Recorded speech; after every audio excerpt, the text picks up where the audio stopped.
Hello everyone, tourist topic देसी दुआ। देसी दुआ शब्द की उत्पत्ति लैटिन भाषा के देसी दुआ शब्द से हुई, जिसका अर्थ होता है गिरना यानी कि फॉलिंग ऑफ अथवा झड़ना, शेडिंग। प्रेग्नेंट वोमेन का गर्भाशयी एंडोमेट्रियम यानी कि यूट्राइन एंडोमेट्रियम ही देसी दुआ कहलाता है। लैटिन भाषा में देसी दुआस का अर्थ होता है गिरना अथवा झड़ना, जो कि डिलीवरी के बाद इस लेयर का अधिकांश भाग जो होता है वो झड़ जाता है या गिर जाता है, अतः इसे ये नाम दिया गया है। प्रोजेस्टेरॉन हार्मोन्स के इफेक्ट से ये सॉफ्ट, वैस्कुलर एवं स्पॉन्जी हो जाता है तथा इसी में निषेचित अंडे यानी कि जो फर्टिलाइज्ड ओवम का इम्प्लांटेशन होता है। यदि ओवम का फर्टिलाइजेशन नहीं होता है तब ये निषेचित अंडा यानी यूट्रस में इम्प्लांटेशन के लिए नहीं आता है, तो इसकी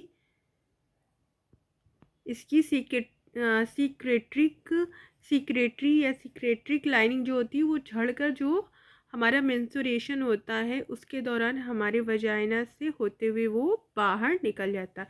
अगर हमारा फर्टिलाइजेशन नहीं होता है तब ये कंडीशन होती है।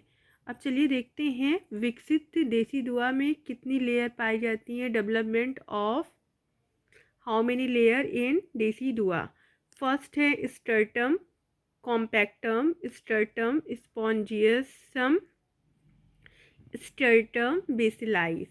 अब देखते हैं इन तीनों के बारे में। जो स्टर्टम कॉम्पैक्टम होता है ये सबसे बाहरी यानी कि बाहरी लेयर होती है तथा देसी दुआ की इसी लेयर में निषेचित अंडे का इम्प्लांटेशन होता है। स्ट्रेटम स्पॉन्जियम ये देसी दुआ की मतलब बीच की लेयर होती है, मिडिल लेयर होती है। इस लेयर के द्वारा प्लेसेंटा तथा झिल्लियाँ यानी कि मेम्ब्रेन जो होती हैं वो पृथक्कीकरण यानी इंडिविजुअल यानी अलग अलग हो जाती हैं। अब देखते हैं स्टर्टम बेसिलाई। ये हमारी क्या, ये सबसे पतली लेयर होती है। इस भाग में ग्लैंड्स के आधारी भाग यानी बेसल पोर्शन पाया जाता है। बच्चे के जन्म के बाद आफ्टर पार्टिएशन यानी कि प्रसव यानी कि प्रेगनेंसी के बाद नए एंडोमेट्रियम का फॉर्मेशन इसी लेयर से होता है। देसी दुआ से निषेचित इम्प्लांटेशन हो जाने के पश्चात देसी दुआ के विभिन्न भागों को अब हम निम्न नामों से जानते हैं, यानी कि इम्प्लांटेशन होने के बाद देसी दुआ बेसिलाई, देसी दुआ कैप्सुलेरिस, देसी दुआ वीरा।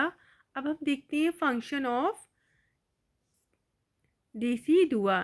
देसी दुआ जो है निषेचित अंडे का इम्प्लांटेशन के लिए स्थान प्रदान करता है। देसी दुआ निषेचित अंडे यानी कि फर्टिलाइजेशन एवं एग जो होता है कि शुरुआती डेवलपमेंट को क्या होता है, न्यूट्रिएंट्स एलिमेंट्स प्रोवाइड कराता है। देसी दुआ बेसिलाई प्लेसेंटा का मृतक तथा मैटरनल पोर्शन बनाती है।